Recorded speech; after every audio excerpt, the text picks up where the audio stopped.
राहुल गांधी मुर्दाबाद मुर्दाबाद मुर्दाबाद राहुल गांधी हो बर्बाद खबरदार खबरदार कांग्रेस पार्टी हो बर्बाद खबरदार खबरदार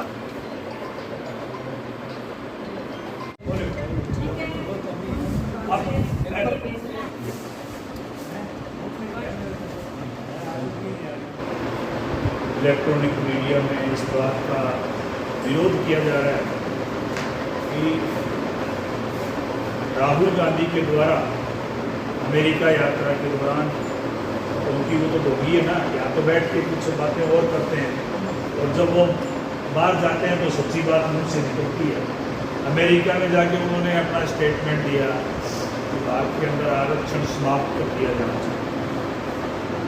वो असली उनका चाल चरित्र था, वो परिलक्षित हुआ 57 साल के कांग्रेस के राजकाल में भी। कांग्रेस की नीतियाँ ऐसी ही रही हैं कि उन्होंने दलितों का उत्थान तो किया नहीं, केवल उनको एक अपना वोट बैंक मानकर हमेशा उनके ऊपर हाथ रखा और ये कहा कि हम इनके हितैषी हैं। वास्तविक रूप से वो कभी हितैषी नहीं रहे। सन 1952 का मौका आया, चाहे 1954 का मौका आया, जब भारतीय संसद के अंदर हमारे देश के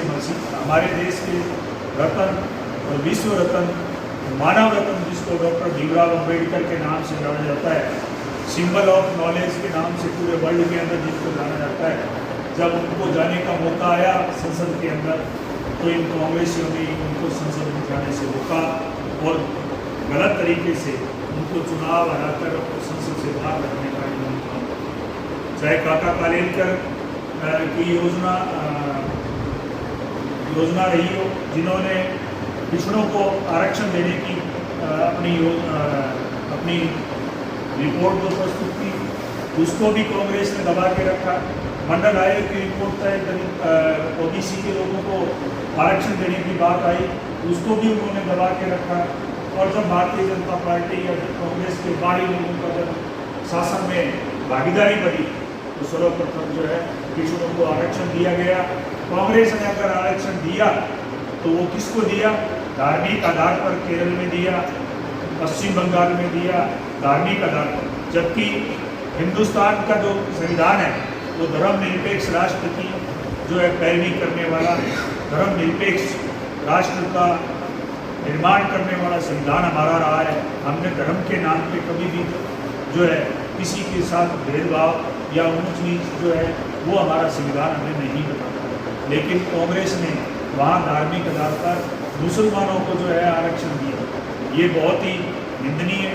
और ऐसी समाज के जो लोग थे, जो ऐसी वर्ग के जो लोग थे, जिन लोगों को वास्तविक रूप से उनको बराबरी का दर्जा मिलना चाहिए था, तो वास्तव में हमें नहीं दिया। और अभी जो कांग्रेस की कमान संभालने वाले जो नेता प्रतिपक्ष और कांग्रेस के मुखिया जो है, उनके मुखारबिंद से जो बात निकली तो वो सच्चाई उन्होंने उगल के रख दी है।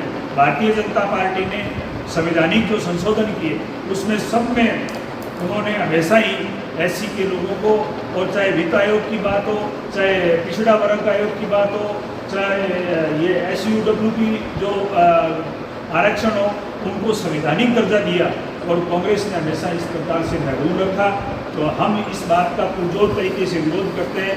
राजीव गांधी के द्वारा दिए गए कांग्रेस के एक मुखिया के रूप में उन्होंने जो आरक्षण विरोधी हमारा आरक्षण छीनने का जो कुत्सित प्रयास किया है, हम उनकी बहुत घोर निंदा और भर्त्सना करते हैं और जो है हम उनका विरोध करते हुए हमारे आरक्षण को नियमित रखने की सरकार से मांग करते हैं।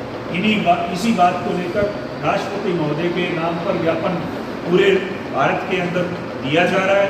राजस्थान में भी ऐसी मोर्चा, भारतीय जनता पार्टी का ऐसी जो मोर्चा है उसके द्वारा इस कार्यक्रम जो है वो रखा गया है और उसी के निमित्त आज जो है ज्ञापन देने जा रहे हैं। इन्हीं शब्दों के साथ आप सब लोग पधारे। तुरंत आपको हमने कॉल किया और तुरंत आप सब लोग यहाँ पधारे, उपस्थित हुए। आप सब लोगों का पुनः मैं हार्दिक अभिनंदन और स्वागत करता हूँ और धन्यवाद ज्ञापित करता हूँ। बहन सिंगला जी हमारे बीच पधारे हमारे प्रभारी के रूप में। आपको हमने देर कर दी, आगे इनका कार्यक्रम रायसेन में भी है अभी मेरे को अनूपगढ़ का प्रभारी बनाया गया था, मैं अनूपगढ़ में भी ज्ञापन दे के आया हूँ अभी कलेक्टर साहब को वहाँ पर। तो ये कार्यक्रम पूरे प्रदेश स्तर में चल रहे हैं। आप सब लोग इस मुहिम का समर्थन करें और कांग्रेस का असली चेहरा है जो उनको बेनकाब करें। भारतीय जनता पार्टी हमेशा इस बात की समर्थक रही है। अभी इन्होंने हमारे नरेंद्र मोदी देश के प्रधानमंत्री महोदय ने कहा है कि कोई भी संविधान से और आरक्षण से छेड़छाड़ करेगा वो हमारे कभी किसी भी रूप में हमें बर्दाश्त नहीं है। हम किसी भी रूप में आरक्षण को जो है उससे छेड़छाड़ बर्दाश्त नहीं करेंगे। हम उनकी इस बात के लिए प्रशंसा भी करते हैं, उनको धन्यवाद भी देते हैं कि उन्होंने दलित और शोषित और पिछड़े और जो वंचित वर्ग के लोग हैं उनकी पैरवी की है। इन्हीं सबों के साथ धन्यवाद। जय हिंद, जय भारत। इस कार्यक्रम में हमारी प्रभारी भाजपा की पूर्व एमएलए अनूपगढ़ से महसूला जी बावरी जी बना रहे हैं और चेयरमैन साहब यहाँ के निगमपालिका करते हैं प्रकाश कालवा जी और बाकी भारतीय जनता पार्टी के कार्यकर्ता मेंबर साहब, आप सबका इस कार्यक्रम में बनाने का बहुत